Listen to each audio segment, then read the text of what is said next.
All right. Charles, what's up, man? Like that hat, man. Or Robert? Yeah, man, the hat. Okay. Yeah. All right. So you on mute, Robert. You on mute. So yeah, we'll just be talking a little bit about just research and information literacy and really like getting the ball rolling on your research. You turn it down a little bit, Robert. Yeah, because Yeah, you got yeah, the echo going. yeah. I see that. Okay. I'm gonna check it right now. Let me mute it. What are we listening to, man? I don't know. Hold on. Okay. Let All me right. see. Let me yeah, put you back on mute while you Right. get yourself situated. Get All right. situated. Yeah.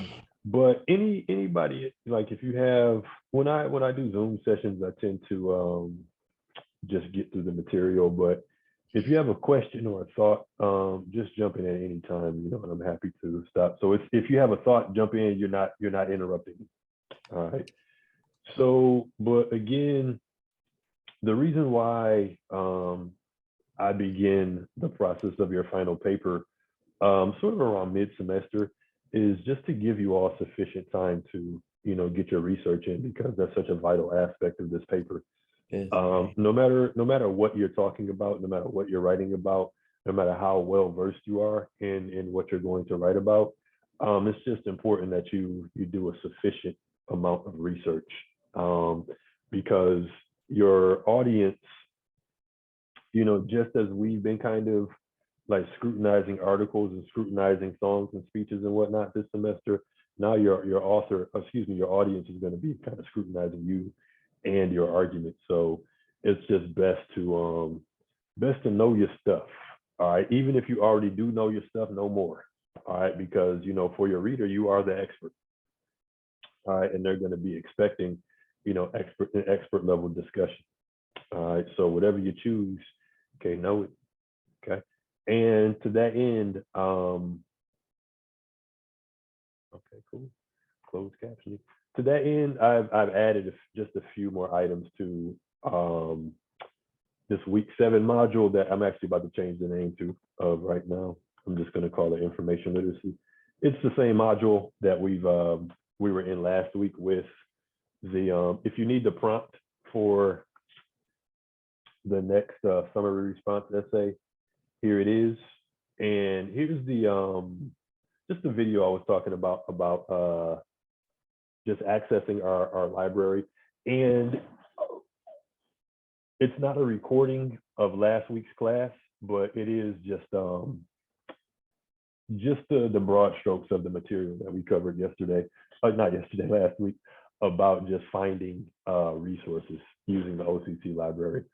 And for your third summary response, you don't have to get an article from the OCC library, but just make sure that you choose a reputable source. And I'm kind of going to start in reverse because I did something similar to this morning. So I start off with this media bias chart. Now, even this chart should be taken with a grain of salt. All right. But if you look, and I think, in the times we're in, most things that we look at, not screen sharing. Okay. Most of what we look at will be skewed in some way. And that doesn't mean like, throw it out completely. It just means that it's something that you should be aware of, when you're looking at any piece of research. All right. And I also have to I guess just caution you against the word bias. And not to say that there aren't, extremely biased sources out there, but I think sometimes it's not the source that's biased, but our interpretation of the source is biased. So a lot of times when we see things as researchers that don't necessarily coincide with our worldview, there's a tendency for us to think it's biased when now maybe it is biased, all right, but some of the times it's not the source that's biased, it's our approach, that's biased, meaning like if we have, a certain pre-existing set of ideals and we read something, a bit of research that's against those set of ideals, then we'll tend to think that the source is biased. Or if maybe there's a person, that we admire, an elected official, some other public figure, a researcher or whatever, but the source we're reading is critical of that figure. All right. Again, doesn't necessarily mean that that source is biased. All right. It just means that you don't agree, with the ideas, or the ideas are kind of conflicting with, what you know to be true, or what you think to be true. All right. So I just say, when it comes to the word bias, some sources are biased, but I think it's also important that we keep our own biases in check. All right. And so ask yourself, right, is this source really biased, or am I saying it's biased because, it kind of conflicts with, my understanding of reality. All right. So, and I'll post a link to one of these online. And again, like I said, even these, should be taken with a grain of salt. All right, but they're useful as a guide. And like ideally, you can get resources from this middle column where it's all neutral. And this is the kind of news I personally like.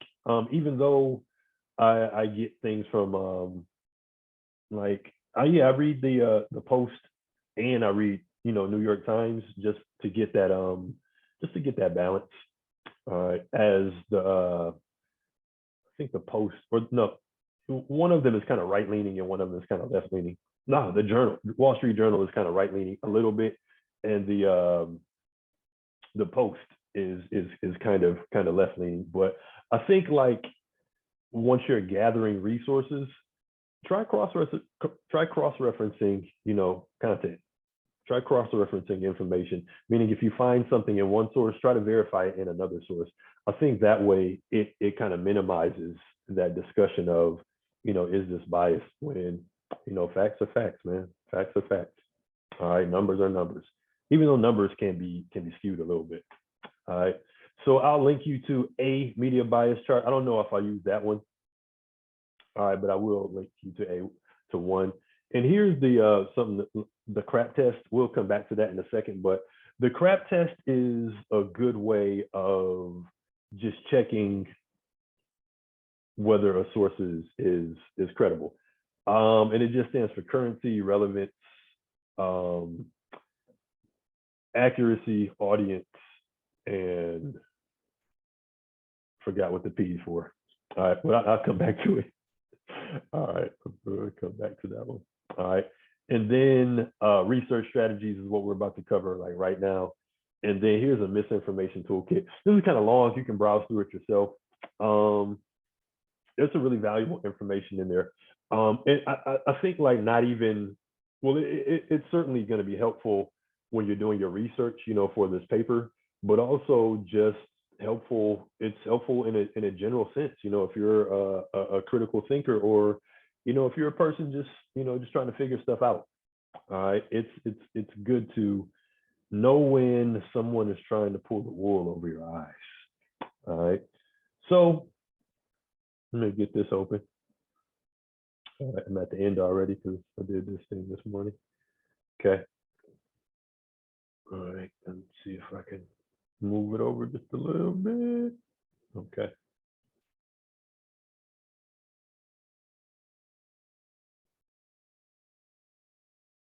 All right. Give me 1 second, folks.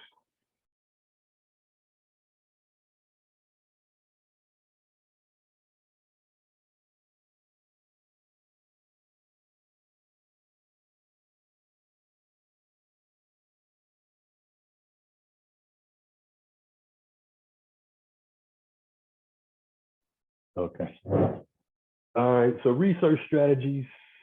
Okay, with your humble professor. All right. So if you're doing a presentation at the end of the semester because you want to take advantage of the extra credit opportunity, I use Canva to put this presentation together real quick, and there's some great templates on there. And you can do a lot with Canva. So I'll be sure to cover like how to use some of this like later in the semester. But it's a good website. All right, many options, especially if you don't want to if you want to do something like outside of PowerPoint. Canva has many options. Right. I'm just using the presentation option now, but there's like infographics, flyers, all that good stuff. All right. And then here's the stock image from the stock image from that site. Okay. I don't do jeans and ties just yet, but I'm heading in that direction. Right. Especially since it's getting cold outside. It's sweater season for me. All right. So I think before our discussion about research, we should at first, have an understanding of information literacy. And it's especially important nowadays because we just have access to really, an unprecedented amount of information. All right, unprecedented, meaning, everything is kind of at our fingertips with the internet. And just I remember growing up, even the phrase "look it up." For me, that meant grab the encyclopedia, grab a dictionary. But now, look it up. It means Google, and I'm okay with that. I'm okay with that. But just be careful when you're on Google, because you're going to have just so much content, no matter what you search for. And then, there's going to be advertisements. There's going to be things that are extremely biased. There's going to be things that are trying to like sway you to, maybe sway you to spend some money, like open your wallet, or maybe sway you to think a certain way, to vote a certain way. So Google, it's a great resource, but it also has just a few pitfalls. So just be aware of that. That's why I'm so big on like using academic libraries, because it really cuts down on the is this a credible source? It kind of cuts down on that work. So start with our library, or if you're at OCC part-time because you're at Wayne State, you're at Grand Valley, U of M, OU. All right, you also have access to their libraries as well. If your school email address is still good with them. So take advantage, and you may have to go outside of academic libraries for a few sources, but I think libraries are a great place to start, because like I said, just the conversation about whether it's a credible source, that conversation's already been had. Most of what you will find in academic libraries has already been peer reviewed and fact checked, because in a lot of ways it's the school's reputation on the line. So take advantage of these free resources. Another advantage that sometimes, if you're like, even the free press nowadays, you might click on the title of an article, but once you click, you'll get a couple paragraphs, and you have to pay for the rest, right? It's the same thing if you want to look at something that's been archived. You might have to open you might have to get the debit card out or whatever. All right. So academic libraries, there's not a cost associated with, some of the material you may need. All right. So that's enough of an advertisement for our library. All right. I'm actually going to try to get Stacy, our librarian, to come to our class and do I usually have her do a presentation once a semester. So I'll see if I can see when she's free. All right. But information literacy, it's essentially knowing what information you need, knowing how to get it, knowing how to evaluate it, and then knowing what to do with it once you've acquired it and evaluated it. All right. It's also, attribution, meaning like it's giving credit, to your sources. It's not going to Google and, oh, this agrees with my perspective, and I'm going to use this. Okay. And I think that's one of the dangerous parts of research, or one of the dangerous parts of researching online, is that, we can pretty much search online until we find someone or some group, that has the same worldview as us. And I think that's especially precarious, because you can find yourself in like this information vacuum, right? Or what's called an echo chamber, where like all of your sources of information kind of just echo your worldview. And that's not really good for writing, but it's also not really healthy, mentally healthy for you. If you're surrounded by, just sources that confirm your pre-existing worldview, it doesn't leave room for you to entertain others. All right. And I think at its worst, that way of thinking leads to, a person believing that, everything that is outside of my worldview, despite the evidence, is just part of some conspiracy. So that way, when people say that way, they don't even have to entertain the evidence, because it's part of the conspiracy. It's part of the conspiracy. So don't fall into that trap. All right, don't fall into that trap. Okay. But the formal definition of information literacy, according to the American Library Association, it's the ability to recognize when information is needed. What do I need to know? And that's what you're asking yourself about your topic, especially like once you get your claim together. What do I need to know? And then need it and have the ability to locate, evaluate, and use the information. So where is it, right? Where is this information that you need? All right. Yeah, it's online. Okay. Could be in books though. Could be in books. Don't sleep on documentaries, because those are also valid sources of information. Of course, you don't want those to be your only sources, but I find like a good combination of sources. That's and that includes like anecdotal evidence as well. But a good combination of sources is really going to help you, reach your audience, especially when we talk about appeal to emotion, appeal to logic. All right. And then the quality of your research, that's going to be your appeal to ethics or ethos. All right. So you have to appear credible, to your audience. And the way you do that is, using good research. All right. Using good research. So we're all right. We're all just going to brush up, right? Or continue to cultivate, our researching skills. All right. And another thing about research, it's an involved process, right? It's not hopefully it's not, something that you can just hop on your phone and pull a few articles for. It does, one of the rules, the guides for researching is, for an extensive, for a longer research paper, it usually requires like maybe a month of research. All right, because again, you want to be the expert on your topic. You want to find material that supports your claim, but you also want to look at the opposition and, develop a response. So that's what you should be doing, or you should be about to start doing. All right, because I know we just introduced this thing last week. So when you start going into your research with a full head of steam, if you come across an article that runs counter to what you're arguing, keep it, read it, evaluate it. What's your response? Okay, so don't leave that on the table. Don't leave that on the table. Don't act like something that it disagrees with you. Don't act like those articles don't exist. I think it'll make your argument stronger if you have a response, right? What's your rebuttal? Okay, and then remember the formula, right? Claim, reason, evidence, rebuttal. All right. Now, why is information literacy important? Okay.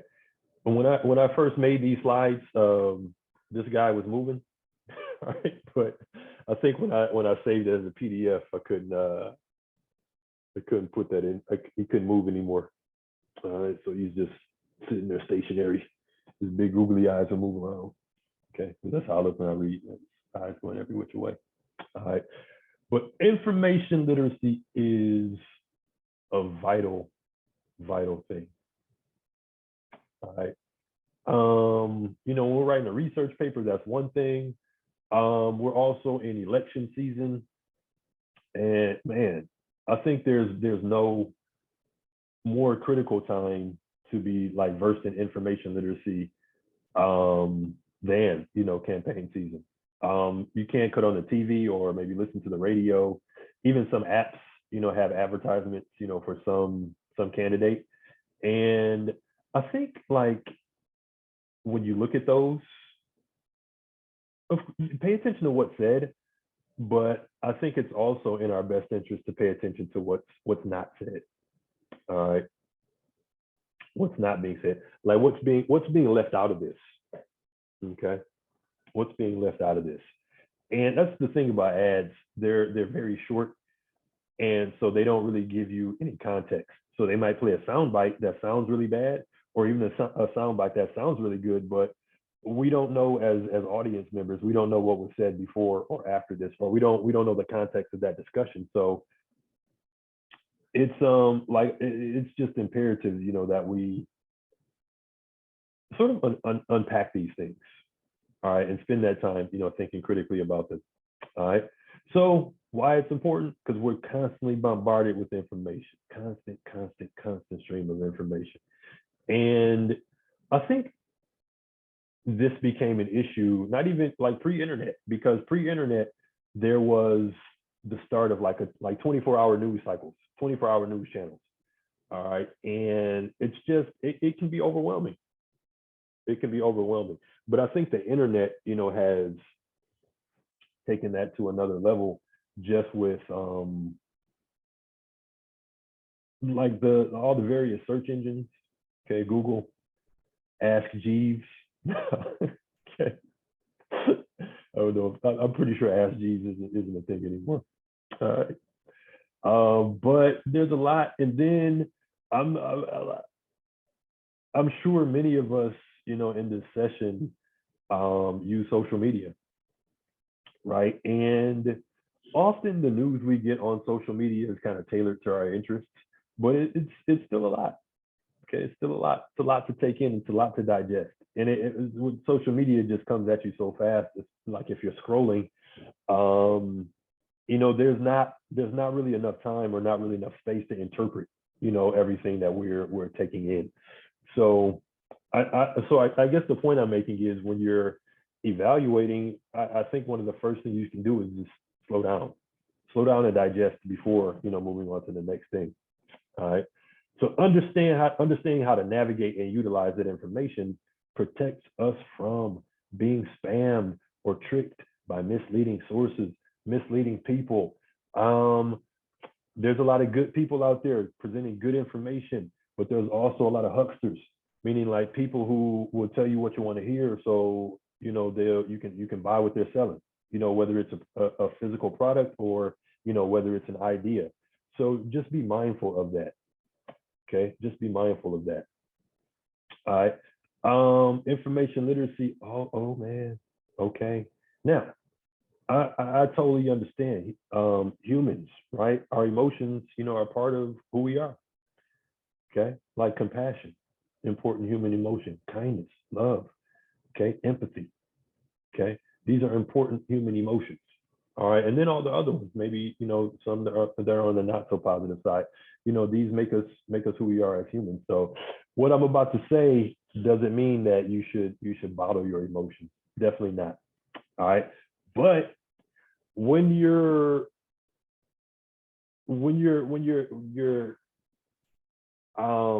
well practiced in information literacy, it can sort of help you make decisions based on reason as opposed to making decisions based on emotion.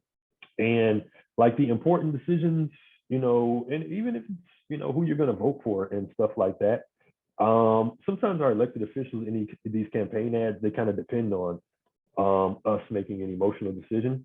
That's why campaigns now are kind of like just full of trigger words.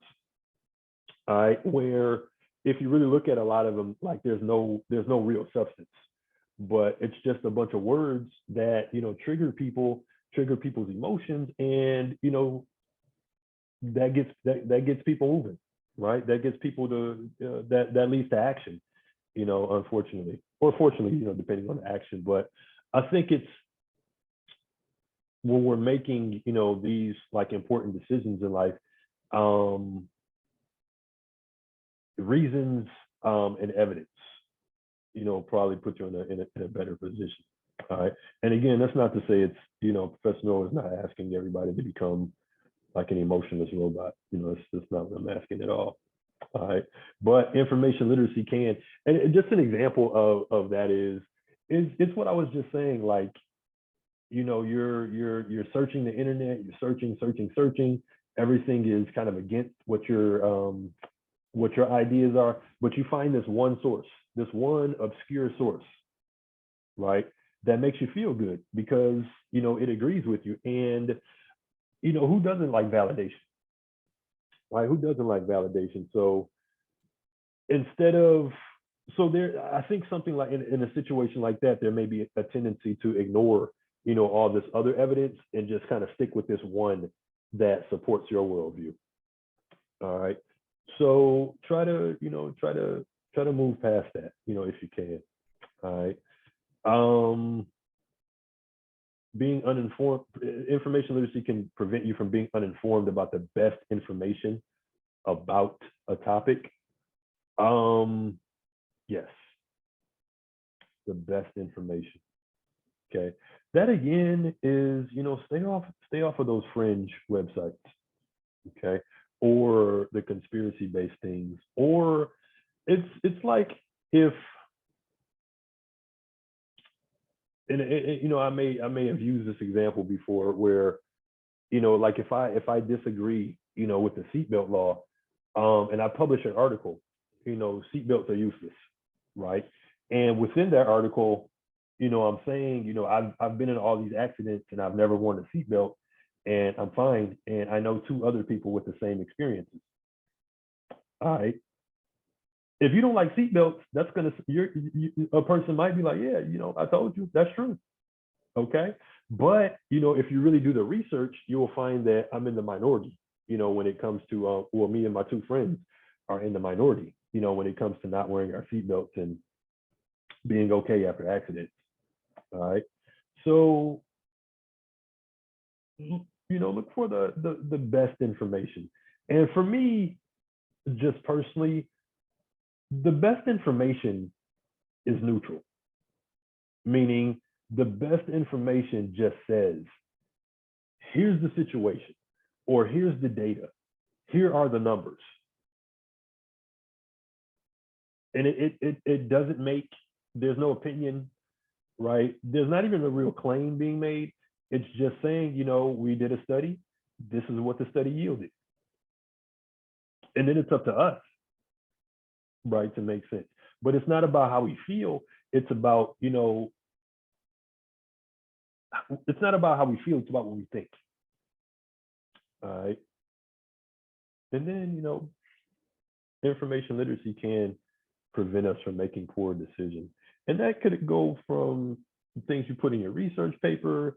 It can relate to the products you buy, because just as an example, like if you were deciding between like an iPhone and an Android phone, all right, odds are you're going to do some research, even if it's just like going to one of those sites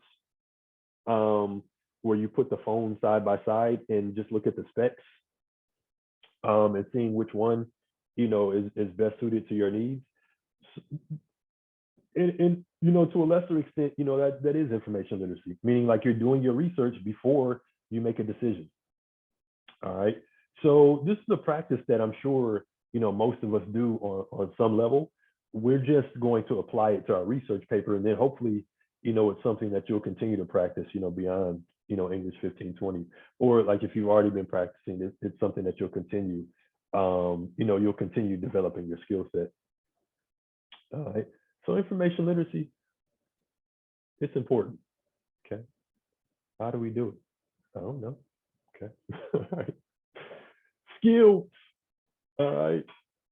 Recognizing when you need information. Right now, everybody in this class, no matter what you're writing about, you need information.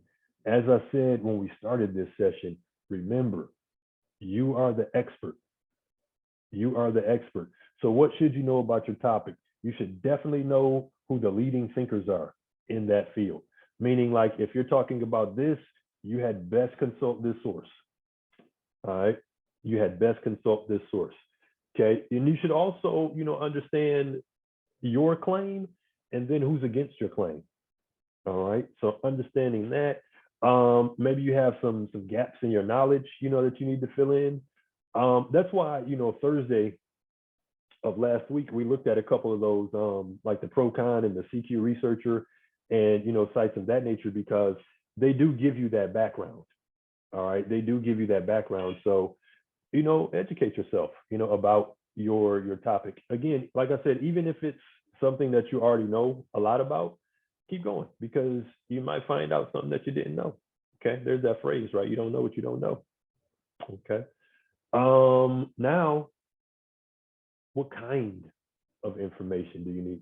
So for you all in this paper, I think that question is, you can frame it like this. What kinds of evidence do I need to support my claim? And then if you want to take it a step further, what kind of evidence will work best at convincing my audience, okay, to accept my viewpoint?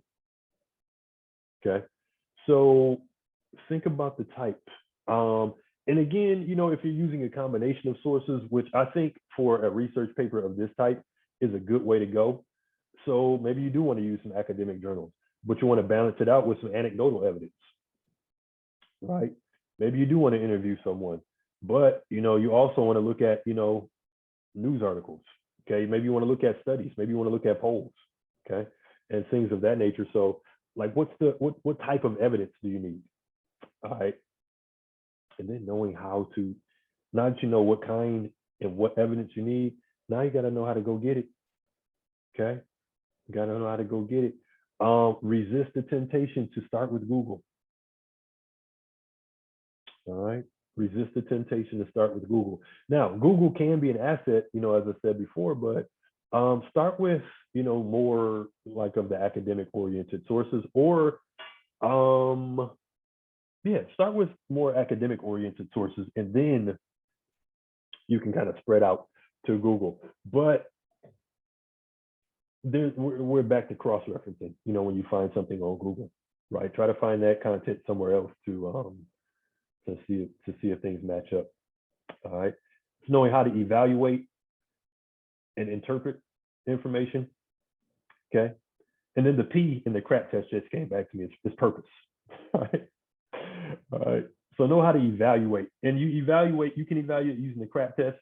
Currency, like, when was this written? All right. When was this written? If something's too old, all right, your argument might fall apart, because an easy rebuttal can say, well, have you looked at this piece of data, that was just published? All right. So try to stay as up to date as possible. And most databases, most academic databases will allow you to search like in a range of dates. So you can say, you can enter, like, I don't want anything that was published before, 2015. All right. And that's a good 7 years. All right. But try not to go back past 10. All right. Because just, so much can change in 10 years. All right. Especially in the times we're in now. All right. And then once you've evaluated, know how to interpret information. Okay. Context. Okay. Know how to interpret information. Read your sources thoroughly. Okay. Don't just like skim around looking for quotes. Because when you do that, sometimes we can miss out on like the context of the quote. All right. So you can have a quote that says one thing, but in light of the bigger picture, the meaning could be different. All right. Or and I've seen this happen in papers where there's something quoted from an article, but the quote is actually, it's, if this makes any sense, it's a quote of a quote, right? And the author of the article is using that quote just to make a point, right? But sometimes it'll be in papers like, I guess to make a different point. So just understand, how to interpret information. And I think the best way to do that is just to do a close reading of your sources. All right. And then, follow the trail of information, right? Meaning if you're reading something and it references a study or it references another work or another article, go find that. All right, go find that. And when it comes to research, all right, it's kind of like a rule of like if you've been camping and it said like when you think you have enough firewood, go get 10 more bundles. That's kind of how research is, right? When you think you have enough, get more, because in writing, it's always easier to subtract than it is to add. All right, so it's you don't want to find yourself like scrambling around in the 11th hour trying to find sources, but that's not to say that you won't find sources as you start drafting. All right, and then finally, know how to use and cite information.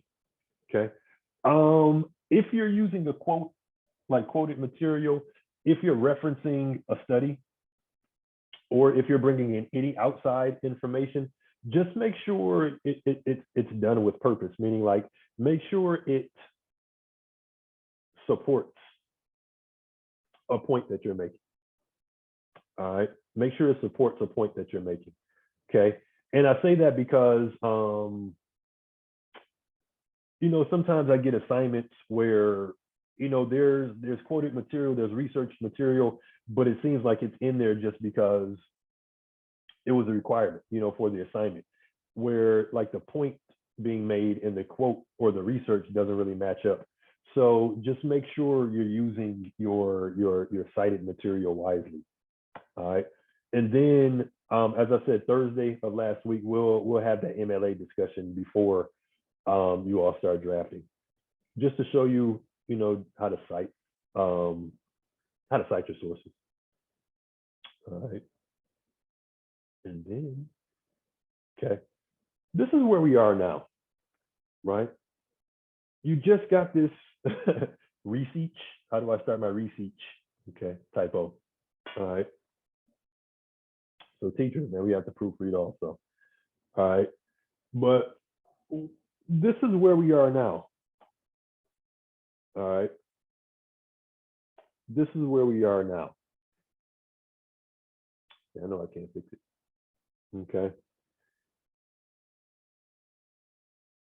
Hopefully, even if you don't have anything set in stone at this point, hopefully you at least are, it's like kicking around topics in your brain.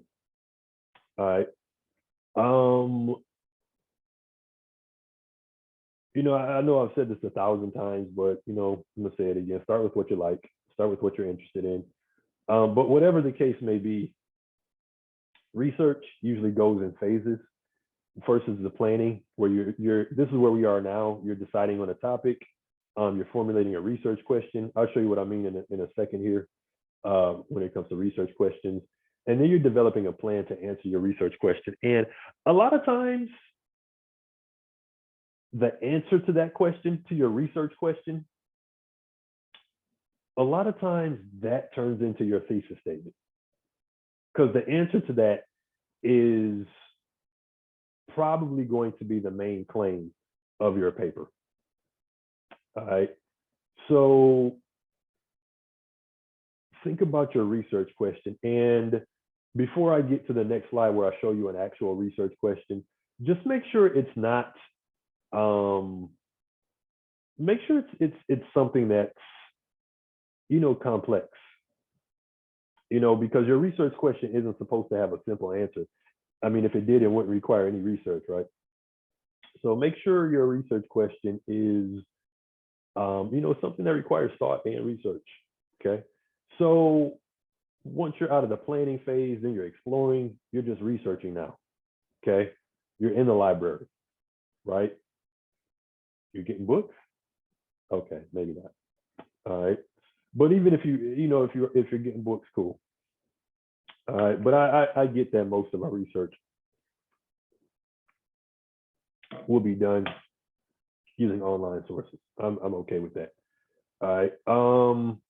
But let me backtrack to planning a little bit.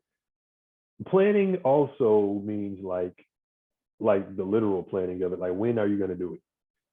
All right, when are you going to do it? And I think the mistake we make sometimes is just having like a loose schedule. I get to it. I'll get to it by the end of the week.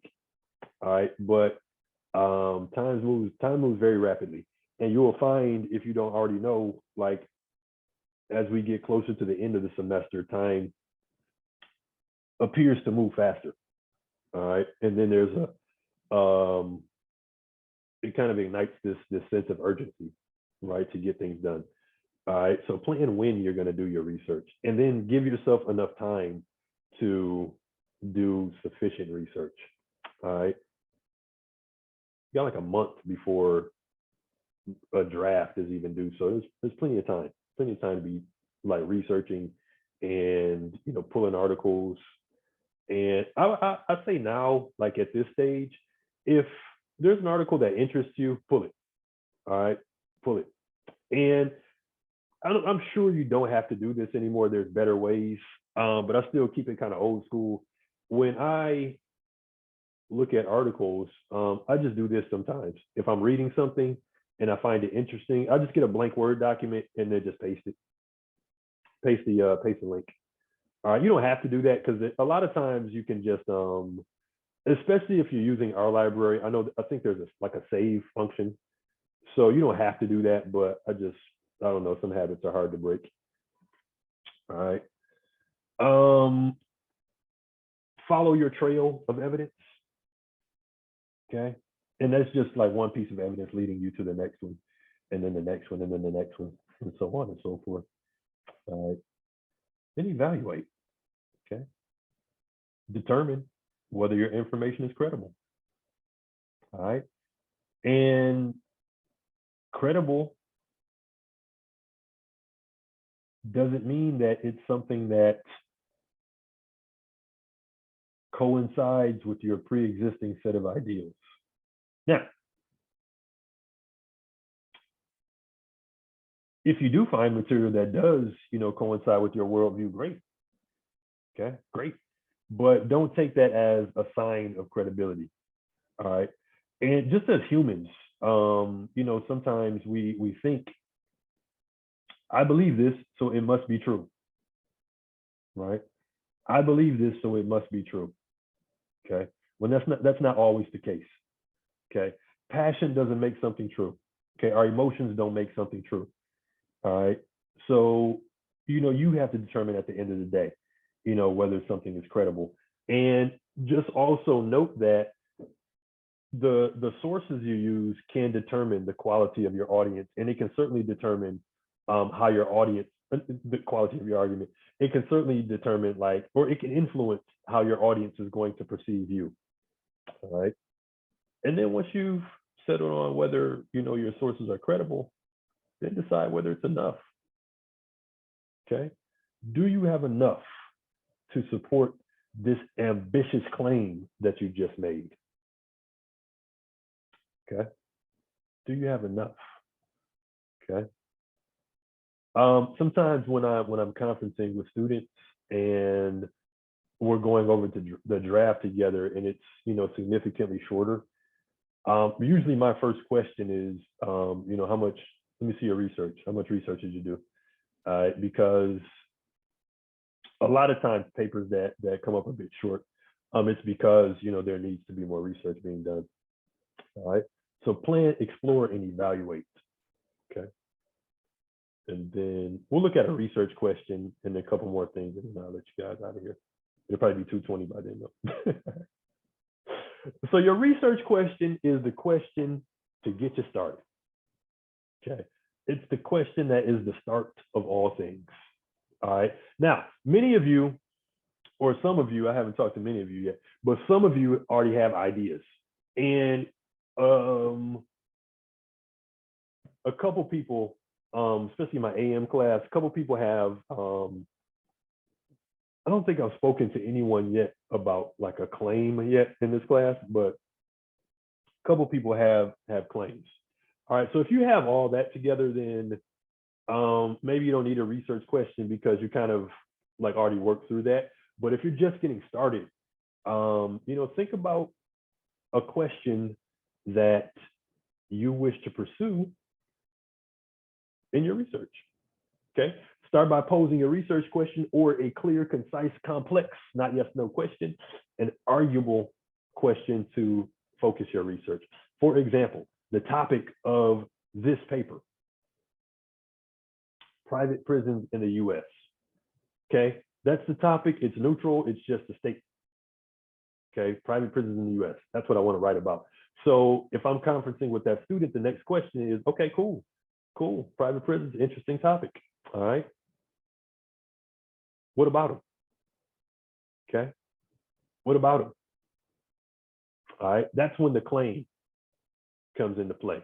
So an unclear research question would say, are private prisons good or bad? Okay. Even the word Bad. good. Yeah. Well, they're bad. Mm-hmm. They're bad. Yeah. Okay.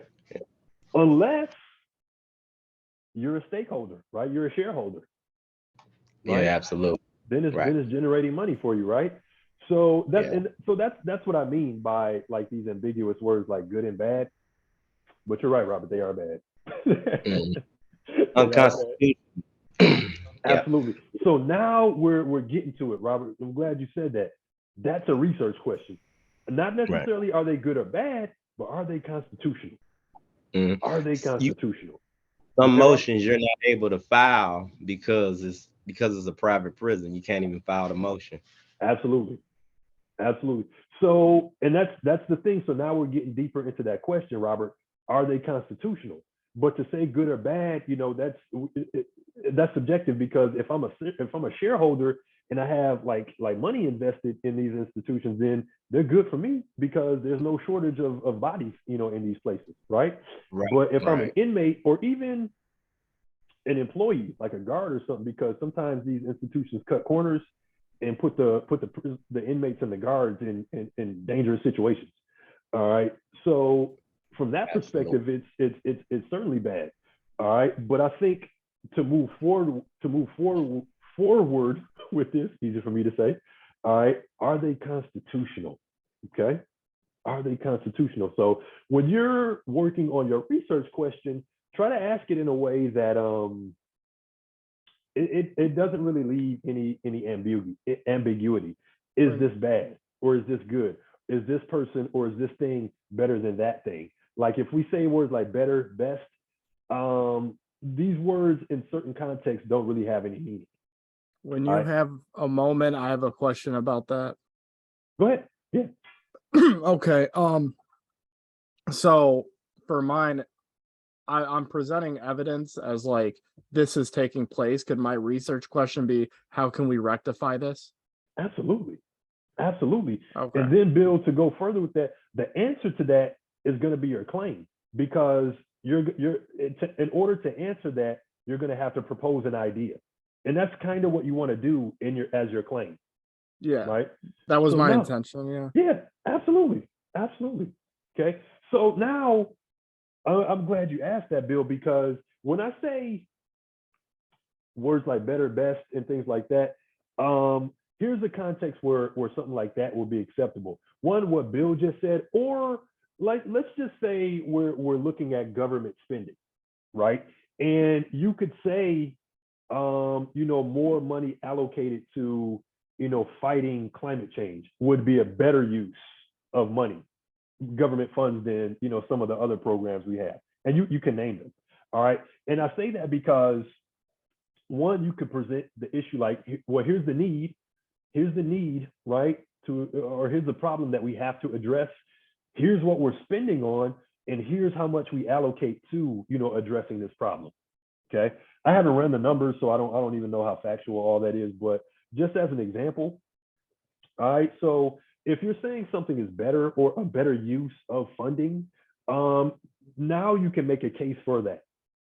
All right, because when it comes to things like the environment, whether they admit it or not, every human being has a stake in that.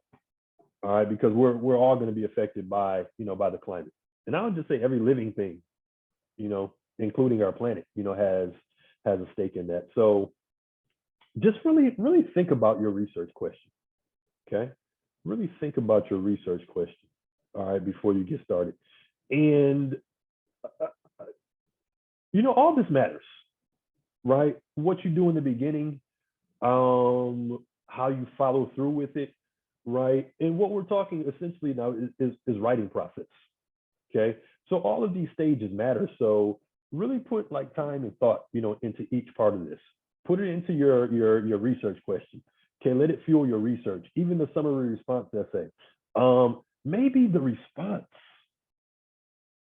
section of your summary response essay, maybe then you could start articulating your argument, right? You can start working on a claim. Okay, so really, be intentional with what you do. All right, for every phase of this assignment. All right, and hopefully, like I said, it's a habit that you'll keep, or if you already have the habit, it's a habit that you'll continue developing. All right, because information literacy is that important, and I think it's especially like in the times we're in, where there's so much information and so many advertisements, elected officials, news sources that are really like masterful at pushing these hot emotional buttons. All right. All right. And then this was just about sources. All right. Databases are always going to be reputable sources of information, but also, don't sleep on like just popular publications. Even you can start locally, right? Free Press, Detroit News. All right. What's the other? Oakland Press? There's Cranes. All right. These are decent sources. All right. Even Metro Times to a certain extent, even though a lot of Metro Times is like editorial style. But there's a lot of that stuff out there. Yeah, I mentioned documentaries. Not necessarily like YouTube documentaries, but like even though that's not to discount YouTube documentaries, but just like I guess more reputable documentaries. Talk to people, right, who are reputable in that field, or who are well versed in your issues. That's cool too. Okay. Check out your school's library. Damn, Professor Noel, why you keep talking about the library? Okay. This basically says to get your information from good sources. All right, and then the last one is this. Okay, this is essentially the CRAP test. This is just without the acronym. All right, so now you have all this information. What do you do with it? Okay, again, just because something makes you feel good, that doesn't mean it's true. Just because something coincides with your worldview doesn't mean that it's true. Just because your favorite, elected official or your favorite public figure said it doesn't mean it's true. Your favorite celebrity, that doesn't make it true. So this series of questions, right? This is how you get to the root of it. Where was it published? Where was it published? Okay. And then when was it published? That's also important. Okay. So if you know a source that has certain like inherent biases, okay, I would try to find something that's more neutral, right? Like if you're reading a source and you're finding that it's way too opinionated, or it's kind of like I guess like bashing one side or the other, I would stay away from those things. All right, those kind of pieces for this. Because I think if you're living in a world of like factual, like evidence-based things, there's no need for that. All right, there's no need for that. That's why these campaign commercials all kind of get under my skin a little bit, because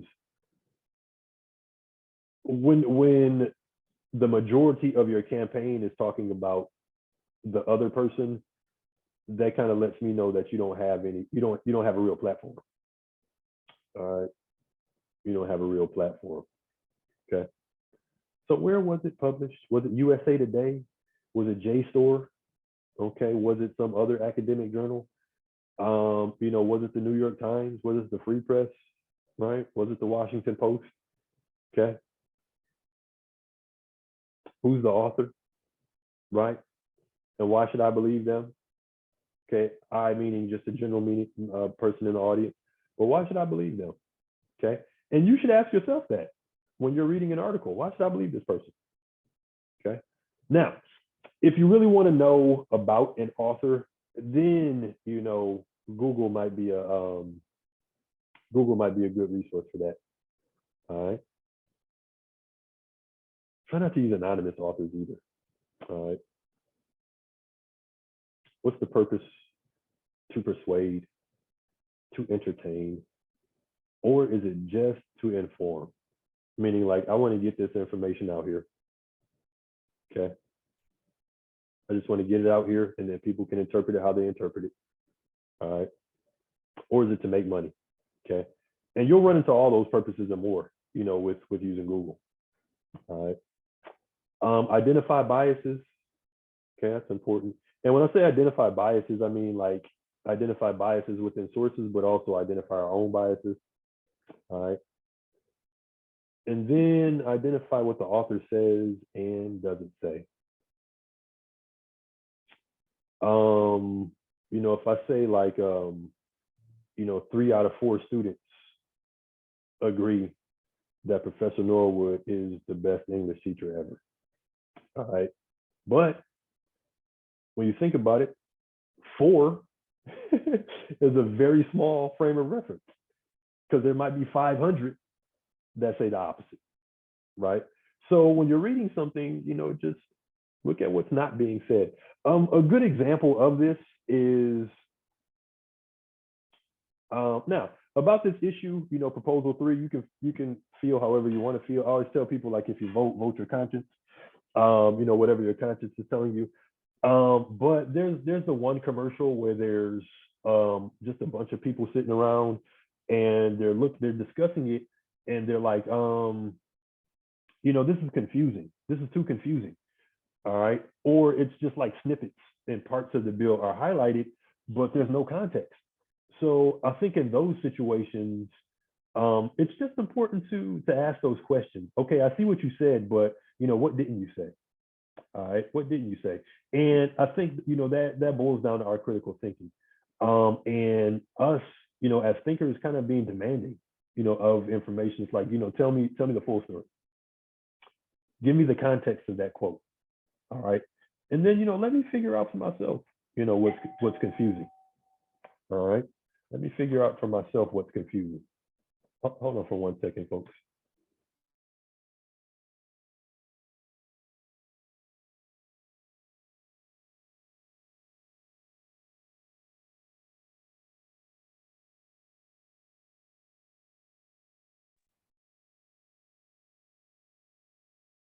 Okay. And then evaluate. Evaluate. That's going to be your main push here. I keep repeating this, but don't just use the first thing that agrees with you. All right. Okay. Now, a couple other things before I let you get out of here. All right. The CRAP test, here it is. I keep talking about it. Clearly, I just like saying CRAP test. All right. Currency. When was it posted? Relevance. Okay. Does the material suit your needs? Authority. Who's the author? And then look at the web address endings. All right. .edu is going to be your safest bet, but these other ones you kind of have to take. .govs can be okay, but the other ones, .coms, .orgs, definitely .nets, you're going to have to take those with a grain of salt. do some supplemental research on these. All right, accuracy. Is the content true? And I just have this question highlighted. Does the language or tone seem unbiased or free of emotion? And then, what's the purpose? Okay, why was it written? You can view the CRAP test and the slides we just saw in this information literacy module, which is actually, it's the same module from this week. I just switched the name from week 7 to information literacy. All right. Any final questions for me? I know that was a lot of talking. Is everybody still awake? Great. Hey, Norwood, great Yeah. information. It helps because all of that information, you know, I'm in the paralegal program. Absolutely. Use that exactly to write briefs and memorandums of law. See, thank you, Robert. Because I don't just be making up stuff all the time. Right. Some of what I say makes sense. All right. Right. All right. Very good. Very good. Okay. Cool. Any other thoughts? All right. Any other thoughts? All right. So if there's nothing else, my good people, again, you know, I've gotten a few more emails from you all, and I just appreciate your continued just well wishes, you know, with the stuff I have going on. So, you know, I brag about my students, and you guys really are, you know, the greatest. So, just I will get this recording posted in a little bit here. But if you have any other questions, or if you just want to run your topic by me, you know, just let me know by email, and then we can have some discussion in that way. Or even Thursday, you come to class and you got an idea to run past me, then I'll be open to it. All right. So have a good day, folks.